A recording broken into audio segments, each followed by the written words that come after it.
حسبنا اللہ ونعم الوکیل نعم المولا ونعم النصیر اعوذ باللہ من الشیطان الرجیم بسم اللہ الرحمن الرحیم الحمد للہ رب العالمین والصلاة والسلام علی رسولہ الکریم وآلہ الطیبین الطاہرین المنقضیا فمض السلام علیک من مجاور رقت فیہ القلوب وقلت فیہ الذنوب السلام علیک من ناصر اعان علی الشیطان وصاحب سخل سبل الاحسان السلام علیک ما اکثر عتقاء اللہ فیک وما اسعد من رعا حرمتک بک۔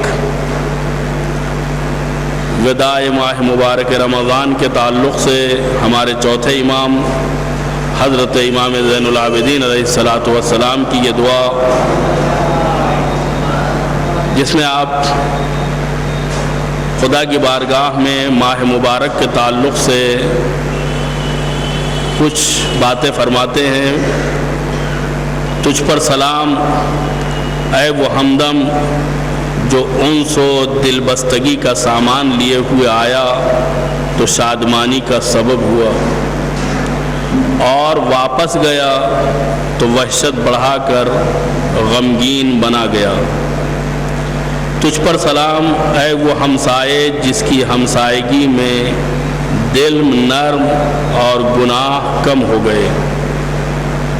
تجھ پر سلام اے وہ مددگار جس نے شیطان کے مقابلے میں مدد اور اعانت کی۔ اے وہ ساتھی جس نے حسن عمل کی راہیں ہموار کی۔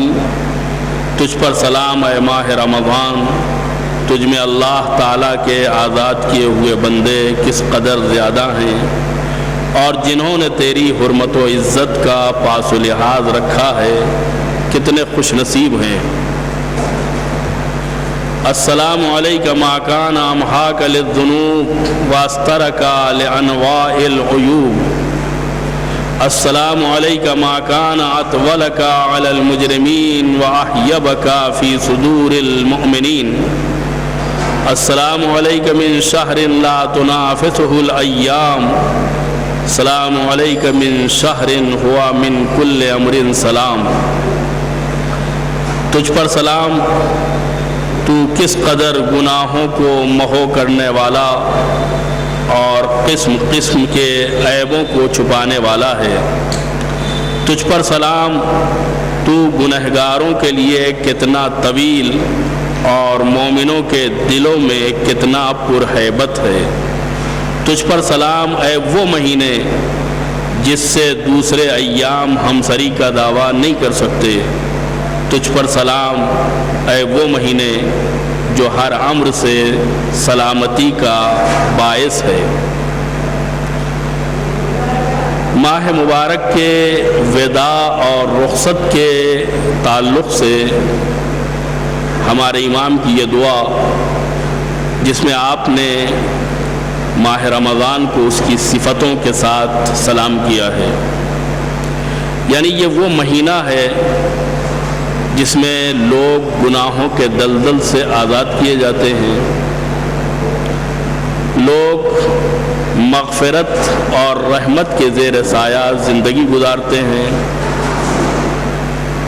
یہ وہ ایام ہے کہ جس میں شیطان اپنی تمام خباثتوں کے ساتھ مقید کر دیا جاتا ہے، اور انسان شیطان کے مقابلے میں زیادہ ہمت والا اور زیادہ طاقت والا ہوتا ہے، یعنی وہ وسوسہ کرنے کے لیے بھی باقی نہیں رہتا ہے۔ یعنی ایسے ماحول میں انسان کو زیادہ سے زیادہ کارہائے ثواب انجام دینا چاہیے اور اپنے آپ کو گناہوں سے بچانا چاہیے۔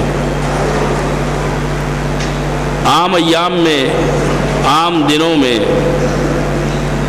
ایک تصور یہ ہے کہ جو گناہ ہم کرتے ہیں وہ شیطان کراتا ہے،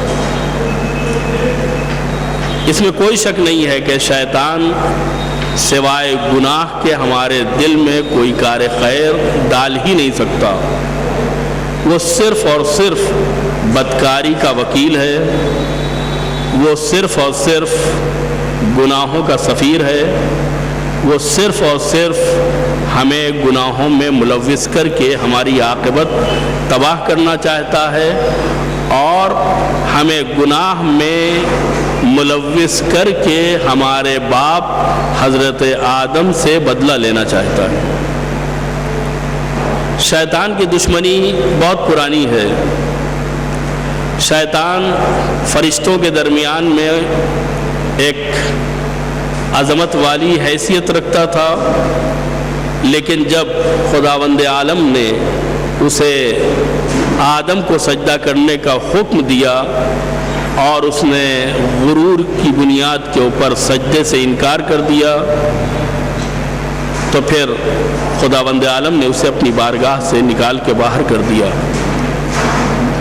اور ہمیشہ کے لیے اسے رجیم بنا دیا، مردود بارگاہ بنا دیا۔ اس وقت شیطان نے قسم کھائی تھی کہ یہ ساری آفت، ساری مصیبت یہ آدم کی وجہ سے مجھ پر آئی ہے۔ اگر آدم کا پتلا نہ بنتا، اگر آدم کے سجدے کا حکم نہ دیا جاتا تو میں اللہ کی نافرمانی نہ کرتا، اور نافرمانی نہ کرتا تو مجھے بارگاہ الہی سے باہر نہ نکالا جاتا۔ لہذا جو مصیبت، جو مشکل، جو پریشانی، جو صعوبت ہمارے سامنے پیش آئی ہے وہ آدم کی بنیاد پر ہے۔ لہذا قسم کھائی ہے اس نے کہ پروردگار تیری عزت و جلال کی قسم، میں صراط مستقیم پر بیٹھ جاؤں گا اور لوگوں کو داہنے بائیں، آگے اور پیچھے سے بہکاؤں گا۔ شیطان قسم کھا کر کے اپنی دشمنی کا اعلان کرتا ہے، خدا بھی اسے دشمن مانتا ہے انسان کا، انسان کو حکم دیتا ہے کہ یہ شیطان تمہارا کھلا ہوا دشمن ہے، اس سے دشمنی کرو۔ پوری دنیا کے افراد کے ساتھ خدا دوستی کرنے کا حکم دیتا ہے، لیکن شیطان سے دشمنی کرنے کا حکم دیتا ہے۔ لیکن لوگوں کی شیطان سے کیا کیا دوستی نہیں ہے، کیا کیا رفاقت نہیں ہے، بلکہ یوں کہا جائے کہ کھاتے ہیں اللہ کا، اگاتے ہیں شیطان۔ شیطان نے ہمیں کیا دیا ہے سوائے ذلیل و رسوا کرنے کے، سوائے جہنم میں جانے کے لیے راہیں ہموار کرنے کے؟ لیکن کیا ہے کہ انسان اپنی نالائقیوں کی بنیاد کے اوپر اس شیطان کی دوستی قبول کیے ہوئے ہے کہ جو اس کے باپ کا انتہائی سرسخت دشمن ہے۔ قرآن نے بڑی صاف ستھری لفظوں میں کہا ہے انہو عدو مبین، انہو لکم عدو مبین، یہ تمہارے لیے کھلا ہوا دشمن ہے۔ یعنی سارے دشمن کی دشمنیوں میں شک ہو سکتا ہے، لیکن شیطان کی دشمنی میں شک نہیں ہو سکتا۔ اس نے خدا کی عزت و جلال کی قسم کھائی ہے کہ میں بہکاؤں گا، اور بہکاتا ہے۔ بلکہ آپ یہاں تک دیکھیے کہ خدا نے کہا ہے کہ تو ہمارے خالص بندوں کو نہیں بہکا سکتا، تو ہمارے خالص بندوں کو نہیں بہکا سکتا۔ شیطان کو خدا نے گویا پیشین گوئی کی ہے، پہلے سے یہ بتا دیا ہے کہ تمہاری دال یہاں گلنے والی نہیں ہے، لیکن پھر بھی وہ اپنی حرکت سے باز نہیں آتا ہے، وہ جاتا ہے اور اولیاء اللہ کو بہکانے کی کوشش کرتا ہے۔ اتنا زبردست ہے اپنی مشن کا، اتنا مخلص ہے اپنے کاروبار کا کہ صبح اپنا کاروبار شروع کرتا ہے، شام تک لوگوں کے دل میں وسوسے ڈال کے گناہ کراتا ہے، اور لوگ گناہ کر لیتے ہیں۔ گناہ کرنے کے بعد ان کو پشیمانی ہوتی ہے، ندامت ہوتی ہے، توبہ کر لیتے ہیں اور پھر بے گناہ بن جاتے ہیں۔ پھر دوسرے دن پھر وہی کام کراتا ہے اسے۔ یہ ایک دن کا معمول نہیں ہے، بلکہ ڈیلی کا یہی اس کا دھندا ہے۔ کہ لوگوں کو گناہ پہ آمادہ کرتا ہے، گناہ کراتا ہے، گناہ کرانے کے بعد ان کے ذہن میں ایک بات ڈالتا ہے کہ ابھی توبہ نہ کرو، ابھی بہت زمانہ باقی ہے، موقع باقی ہے، اگر ابھی توبہ کر لو گے تو پھر کل تم بدعنوانی نہیں کر سکتے، تم بے ایمانی نہیں کر سکتے۔ چنانچہ یہی وہ تصور ہے جس کی بنیاد پر بہت سے لوگ بوڑھے ہو جاتے ہیں لیکن حج نہیں کرتے، کہ سنا ہے حج کرنے کے بعد جھوٹ نہیں بول سکتے۔ سچ بولنا اور جھوٹ کو چھوڑنا یہ حج کے ساتھ مشروط نہیں ہے، یہ تو ایمان و اسلام کے ساتھ ہے۔ ایک مسلمان کی ذمہ داری ہے کہ وہ جھوٹ نہ بولے اور سچ بولتا رہے، اس کا حج سے کوئی تعلق نہیں ہے۔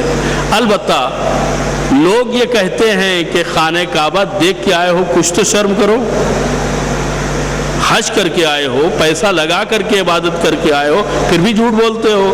یعنی وہ لوگ کہ جو مہنگی ترین عبادت کرنے کے لیے مکے نہیں گئے ہیں وہ جھوٹ بولیں تو بولیں، لیکن جو لوگ لاکھوں روپے خرچ کر کے حج کر کے آئے ہیں کم سے کم انہیں شرم آنا چاہیے۔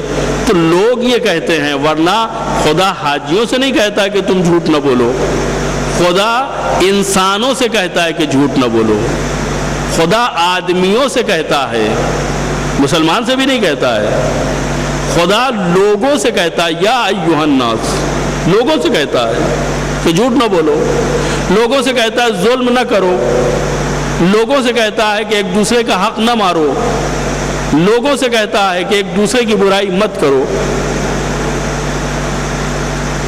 تو خدا حاجیوں سے یہ نہیں کہتا ہے، ہاں حاجیوں کو یہ آواز زیادہ آنا چاہیے کان میں، اس لیے کہ وہ مہنگی ترین عبادت کر کے خدا کی بارگاہ میں آئے ہیں۔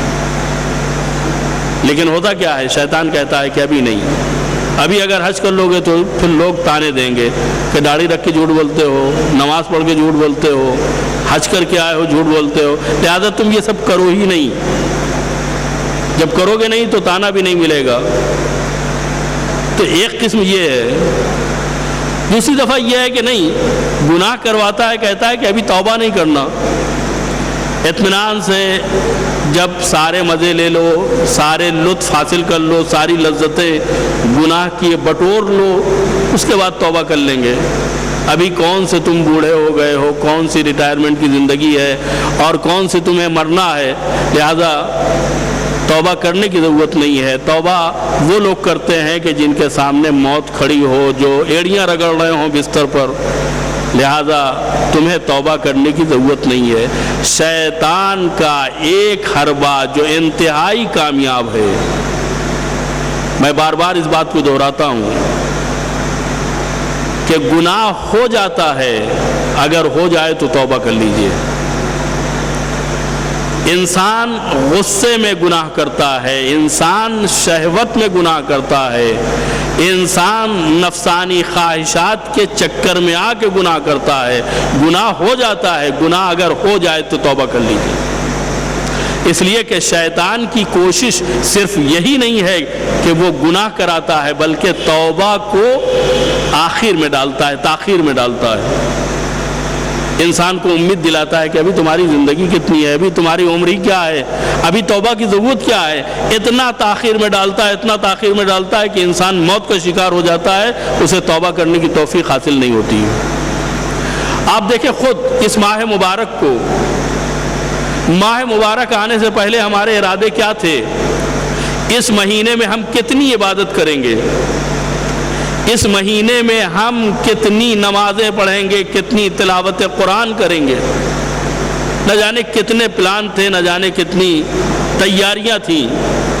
لیکن کیا نفسانی خواہشات ہماری، اس نے ہمیں اس بات کی اجازت دی؟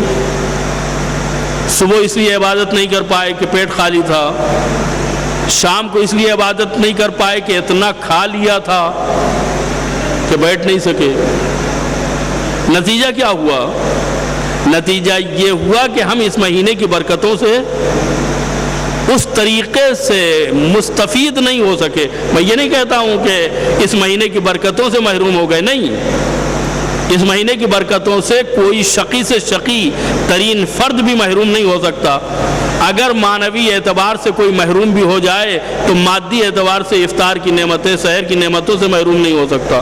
لہذا ماہ مبارک کی برکتوں سے کوئی بھی محروم نہیں ہوا، لیکن جتنا فائدہ اٹھانا چاہیے تھا، کیا ہمارا نفس مطمئن ہے کہ ہم اتنا فائدہ اٹھا سکے؟ کیا جتنی توبہ خدا کی بارگاہ میں کرنا چاہیے تھی ہم نے کی؟ کیا جتنے گناہوں کو یاد کر کے ہمیں اس کی بارگاہ میں گڑ گڑا کر کے ہمیں معافی مانگنی چاہیے تھی، ہم نے اپنے گناہوں کو یاد کیا؟ ہم تو اپنے آپ کو پاک و صاف سمجھتے رہے، ہم تو اپنی صفائی دیتے رہے کہ ہم گناہ کرتے ہی نہیں ہیں، ہم گناہ کا تصور بھی نہیں کرتے ہیں۔ نہیں، جتنی بھول چوک ہم سے ہوئی ہے ہمیں یاد کر کے خدا کی بارگاہ میں دعا کرنا چاہیے۔ نہیں معلوم یہ آخری دن جو گزر رہا ہے، یہ آخری دن ہے یا کل ہمیں ماہ مبارک کی سعادت سے فیضیاب ہونا نصیب ہوگا۔ یقیناً ماہ مبارک کی محنتوں اور ریاضتوں اور عبادتوں کے بعد مومنین کو خدا سے انعام کی خواہش ہے، اور وہ انعام عید کے دن ملنے والا ہے۔ آپ دیکھتے ہیں یہاں ماہ مبارک میں جلسہ قرآنی کا انتظام اور اہتمام ہوتا ہے۔ ہر محفل، ہر مسجد، ہر ادارے میں قرآن کے کلاسز اور قرآن کے جلسے یا قرآن خوانی کا اہتمام ہوتا ہے۔ اور جب وہ قرآن خوانی کا اہتمام کرتے ہیں تو قرآن خوانی کے اہتمام کا یہ مطلب ہوتا ہے کہ جس دن ان کا آخری دن ہوتا ہے اس دن وہ انعامی جلسہ رکھتے ہیں۔ انعامی جلسے کا مطلب کیا ہوتا ہے کہ جو اچھے سے قرآن پڑھ رہا تھا، جو ریگولر آ رہا تھا، جس نے حاضری دی، جس نے ذمہ داری سمجھ کے اس عبادت کو انجام دیا، اخلاق کے دائرے میں رہ کر کے اس نے کلاس اٹینڈ کیا، جتنے بھی شرائط ہوتے ہیں ان شرائط کو مد نظر رکھتے ہوئے اس آدمی کو انعام دیا جاتا ہے، اور بعض جگہوں پر پہلا اور دوسرا اور تیسرا انعام بھی کامن پرائز کے علاوہ رکھا جاتا ہے۔ ہمارے جیسے بخیل اور کنجوس افراد ان جلسوں کا اہتمام کرتے ہیں، اور ہم اگر 2-4 سطریں قرآن کی پڑھ لیتے ہیں تو اس بات کا لحاظ رکھتے ہیں کہ کم سے کم جو ہماری آواز پر لبیک کہہ کر کے آئے ہیں اور انہوں نے ہمارے بلانے کے اوپر 2-4 آیتیں پڑھی ہیں، ان کو کچھ دے دیا جائے۔ ہم دیتے ہیں، دینے والے ایک سے ایک بڑا انعام دیتے ہیں۔ آپ جائیے دیکھیے، کہیں پورا جہیز دیا جا رہا ہے، کہیں اتنا دیا جا رہا ہے کہ بچہ اٹھا نہیں پا رہا ہے۔ لوگ دیکھتے ہیں، تعجب کرتے ہیں، اتنا انعام، یہ بندوں کا دیا ہوا انعام ہے۔ لیکن اگر دیکھا جائے تو خدا نے ہمیں 1 مہینے کے کلاس میں بلایا ہے روزے کی۔ تم کھانا دن میں نہ کھانا، پانی نہ پینا، تم دوسرے امور کو انجام نہ دینا، اچھے طریقے سے رہنا، اپنی زبان کو غیبت سے گندا نہ کرنا، گالیوں کو استعمال نہ کرنا، تمام شرائط۔ اب ہم 1 مہینے کے بعد اس کلاس سے باہر نکل رہے ہیں، اور اس کلاس کا جائزہ، اس کلاس کا انعام عید کے دن ملنا ہے۔ عید کا دن وہ دن ہے کہ جو سال میں 1 مرتبہ آتا ہے۔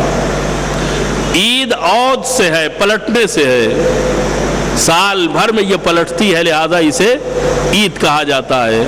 خداوند عالم اپنی کتنی نعمتوں سے ہمیں نوازے گا یہ وہ بہتر جانتا ہے، یا ہمارا دل بہتر جانتا ہے کہ ہم نے کتنے خلوص سے خدا کی عبادت کی، کتنے خلوص سے روزہ رکھا، کتنے خلوص سے افطار کرایا، کتنے خلوص سے قرآن خوانی کی، کتنے خلوص سے مسجد میں آ کے نماز پڑھی۔ یہ ہمارے اوپر ڈیپینڈ ہے کہ ہم نے کیا کیا ہے، ہم اپنے آپ کو کتنا نمبر دیتے ہیں۔ جتنا ہم اپنے آپ کو نمبر دیتے ہیں اس سے زیادہ خدا نمبر دیتا ہے۔ تو عید کا دن کون سا دن ہے؟ جس دن اللہ کے لیے رکھے گئے روزے قبول ہو جائیں خدا کی بارگاہ میں، جس دن اللہ کے لیے پڑھی جانے والی نمازیں خدا کی بارگاہ میں قبول ہو جائیں۔ مولا کائنات حضرت علی ابن ابی طالب علیہ السلام فرماتے ہیں کہ انما ہوا عید، یعنی یہ عید اس شخص کے لیے ہے کہ جو گناہ نہ کرے، جو وَكُلُّ يَوْمٍ لَا يُعْصَى اللَّهُ فِيهِ فَهُوَ يَوْمُ عید، جس دن انسان گناہ میں ملوث نہ ہو وہ عید کا دن ہے۔ یعنی امام نے ہمیں ایک معیار دے دیا ہے۔ آپ دیکھیں عید کے لیے کتنی بے چینی ہوتی ہے، ادھر 29 تاریخ آئی، ادھر نگاہیں آسمان کے اوپر ٹھہر جاتی ہیں کہاں سے چاند نکال لیں، یعنی عید کی اتنی بے تابی اور بے چینی ہوتی ہے۔ تمہیں عید چاہیے، یہ عید کتنے گھنٹے کی، کتنے دیر کی ہے؟ 24 گھنٹے کی زیادہ زیادہ۔ ہم تمہیں ایک معیار بتائے دیتے ہیں کہ تمہارے لیے ہر دن عید کا ہو جائے۔ وہ معیار کیا ہے؟ کل یوم لا یوصی اللہ فی فہو یوم عید، جس دن اللہ کی معصیت، اللہ کی نافرمانی، اللہ کا گناہ نہ کیا جائے وہ دن عید کا دن ہے۔ چنانچہ خداوند عالم نے اسلامی تعلیمات کے ذریعے سے جو ہمیں عید کا دن بتایا تھا وہ یہ کہ جس دن گناہ نہ ہو، لیکن ہماری بدبختی کا یہ عالم ہے کہ جب تک گناہ نہ ہو اس وقت تک عید کہاں۔ اور حدیث میں یہ ہے کہ شیطان مقید کر دیا جاتا ہے، شیطان باندھ دیا جاتا ہے، یقین آ جاتا ہے کہ ہاں ماہ مبارک میں بندھا تھا، اس لیے کہ چھوٹتے ہی اپنا حملہ وہ نمازیوں کے اوپر کرتا ہے اور وہ سارے نمازیوں کو مسجد سے کھینچ کے لے جاتا ہے، جو پورے مہینے نماز پڑھتے رہے، روزہ رکھتے رہے، گناہوں سے بچے رہے، سب کو عید کے دن لے جاتا ہے۔ یعنی ایک عالم دین، ایک ذاکر، ایک مولوی، ایک پیش نماز، ایک امام جماعت 30 دن جن مومنین کو مسجد میں روک کے رکھتے ہیں اس کو شیطان ایک دن میں لے جاتا ہے۔ تو اگر ہم کمزور ہیں تو شیطان لے جائے گا، لیکن اگر ہم خود مضبوط ہیں، سب نہیں جاتے ہیں، سب نہیں جاتے ہیں، کچھ لوگ جاتے ہیں۔ خدا سے ہماری دعا ہے پروردگار جس طریقے سے یہ ماہ مبارک ہمارے لیے کامیاب مہینہ گزرا ہے، اسی طریقے سے عید کا دن بھی ہمارا کامیابی کا دن رہے، اور تیری توفیقات کے زیر سایہ ہم تیری عید کا دوگانہ ادا کریں اور تیری سعادتوں کو اپنی زندگی میں شامل کر سکیں۔ فطرہ دینا واجب ہے، ہر فرد کے اوپر واجب ہے۔ جو اعلان ہوا ہے وہ 60 روپے ہے، یعنی ہر آدمی کے لیے 60 روپے نکالنا اور نیت کر کے دینا واجب ہے کہ فطرہ نکالتا ہوں یا دیتا ہوں اپنا اور اپنے اہل و عیال کا واجب قربتاً اللہ۔ جس طریقے سے نماز واجب ہے اسی طریقے سے فطرہ بھی واجب ہے۔ خدا آپ کی نمازوں کو قبول کرے، آپ کے روزے کو قبول کرے، آپ کے فطرے کو قبول کرے اور آپ کو توفیق دے کہ آپ سال بھر تک خدا کی عبادتیں کر کے ہر دن اپنے دن کو عید بنائیں اور ہر رات عبادتوں کے ذریعے سے شب قدر اور شب برات منائیں۔ خدا امام زمانہ کے ظہور میں تعجیل فرمائے اور ہم سب کو ان کے آوان و انصار میں شمار ہونے کی توفیق عنایت فرمائے۔ وصلی اللہ علی محمد وآلہ الطیبین الطاہرین المعصومین۔ آپ حضرات ایک سورہ فاتحہ جملہ مومنین و مومنات کو ایصال فرما دیں۔